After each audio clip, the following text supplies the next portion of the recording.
Become the person you were always meant to be, unapologetically. Stand tall, speak your truth, trust the discomfort. And remember, you are not hard to love.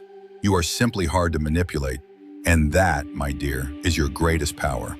She began noticing it in the quiet moments, the way her body no longer tensed at the sound of his name, how her breath came easier, fuller, without the constant undercurrent of second guessing.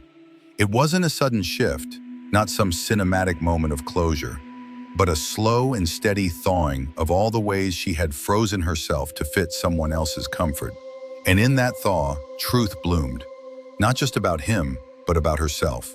She saw how many times she'd sacrificed clarity for connection, how often she had mistaken attention for affection, and how easily she had confused chaos with chemistry. Because when you're conditioned to equate intensity with intimacy, even pain starts to feel like love. That's what emotional manipulation does. It rewires your instincts, convinces you that turbulence is passion, and that peace is boring. But peace is not boring. Peace is sacred. Peace is what allows your nervous system to finally rest, your thoughts to settle, and your heart to stop bracing for impact. And now, standing on the other side of all those red flags she used to wave like trophies, she saw what real peace felt like.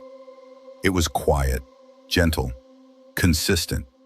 It didn't come with ultimatums or backhanded compliments.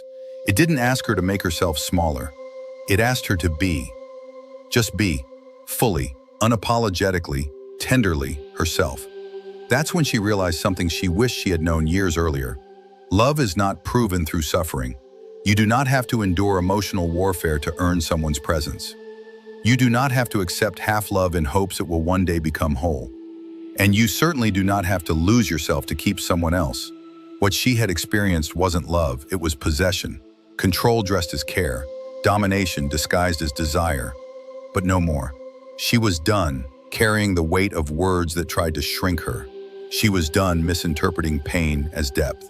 And most of all, she was done seeing herself through the distorted lens of people who couldn't love her without first breaking her down.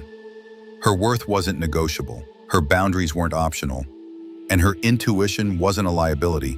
It was a gift, one that she had finally learned to trust without apology.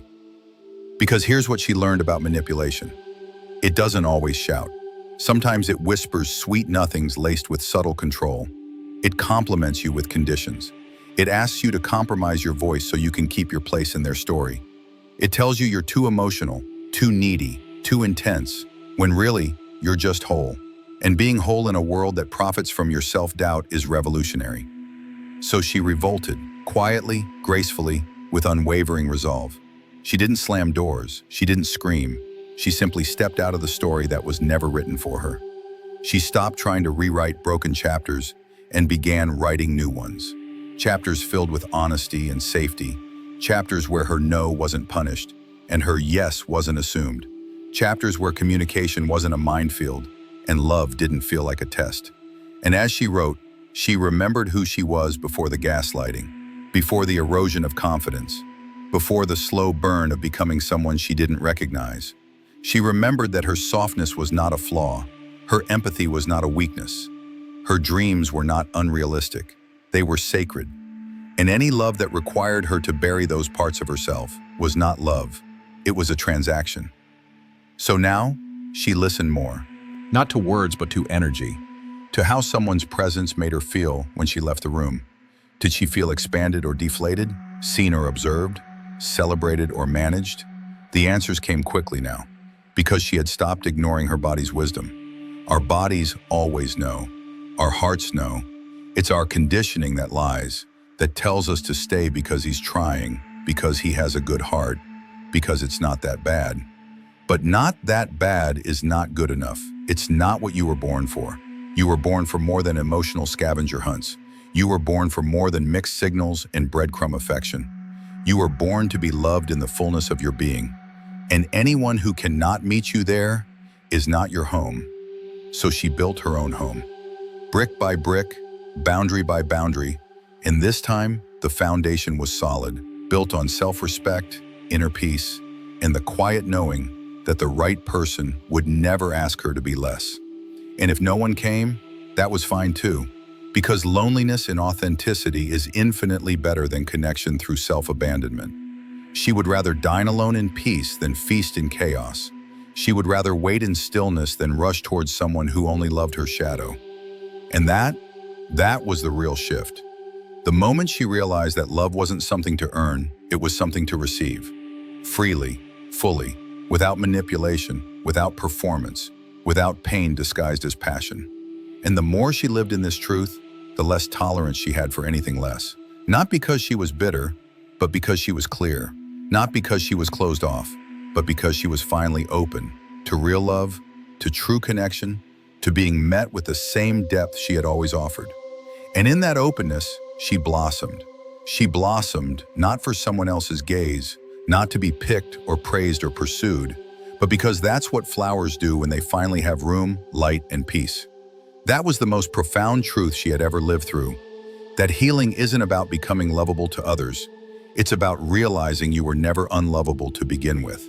It's about remembering that the people who couldn't meet you where you were weren't proof that you were too much, too emotional, too demanding. They were simply not equipped to love you well. And that is not your fault. That was never your fault. So many women carry the burden of being too much for men who were never enough. They carry the weight of failed relationships like character flaws, when in reality, they were practicing radical bravery, offering deep connection in a world that teaches men to run from their own hearts. She had done that. She had loved bravely, deeply, sincerely. And now, she was choosing to love herself with the same devotion. That meant catching herself when she started to explain away red flags. That meant choosing solitude over confusion. That meant not mistaking emotional labor for connection, and not confusing availability with compatibility. Because she saw it now, how often she'd settled for potential instead of presence, how many times she'd waited for change instead of honoring reality. Love doesn't ask you to wait. Real love arrives ready.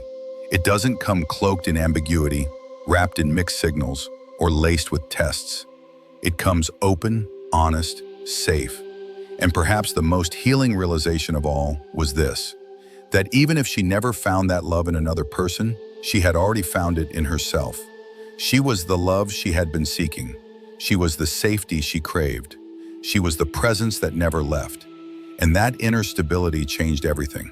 It changed how she dated, how she communicated, how she showed up in rooms. She no longer molded herself to be more palatable. She no longer bent her truth to keep the peace. She no longer watered herself down to be digestible. If someone found her too much, they were simply not her people. If someone called her sensitive, she thanked them. It meant she was alive, attuned, awake. If someone dismissed her boundaries, she walked away, not in anger, but in reverence for her own worth. And this wasn't some hardened stance against love. It was the opposite. It was an open-hearted invitation to love that was real, that wasn't confused or conditional or manipulative. Love that didn't hide behind phrases like, "You're too sensitive," or "I'm just being honest," or "You've changed." Love that celebrated her evolution, that leaned in when things got deep, that made her feel more herself, not less. And because she now knew what manipulation sounded like, she could hear its echoes from miles away. She didn't need to wait for proof anymore. She trusted the feeling in her body when something wasn't right. She trusted the way her energy shifted after certain conversations. She trusted herself. And in that trust, she was free. She didn't need to decode mixed messages or justify neglect, or explain why she needed the bare minimum. She simply moved on, gracefully, powerfully, quietly. And that was the most poetic revenge. Not to become bitter, not to shout her worth from rooftops, but to live so fully in her truth that anyone who couldn't meet her there simply faded into irrelevance. Because when you live in alignment, manipulation loses its grip, guilt loses its grip, fear loses its grip, and freedom takes root. Freedom to feel, to choose, to walk away, to stay only where you are valued. And that freedom, that's where real love finds you. Not the kind that chips away at your self-esteem, not the kind that requires explanation, but the kind that meets you exactly where you are and says, "I see you, I get it, I'm here, and I'm not going anywhere." That's what she waited for now. Not perfect love, but honest love. Not fantasy, but grounded devotion. And she knew deep in her bones that if it never came, she would still be okay. More than okay, she would thrive. Because her life was no longer on hold for someone else to choose her. She had already chosen herself. And that kind of self-choosing changes everything. It ripples through your choices, your friendships, your career, your joy. It reclaims your time, your softness, your spark. And the people who come into your life from that space, they're different. They don't need to be taught how to treat you. They already do. They've done the work too. They speak your language, the language of respect, clarity, presence. And when they arrive, they don't feel like rescue missions. They feel like alignment, like a mirror, not a project, like an equal, not a fixer-upper. She smiled thinking about that, the way her future had opened up once she'd stopped waiting for someone else to give her permission to start. She was living now, fully, freely, fiercely. And from this place of power, peace, and protection, she finally understood what it meant to love without losing herself. And that, she whispered to herself, was worth everything.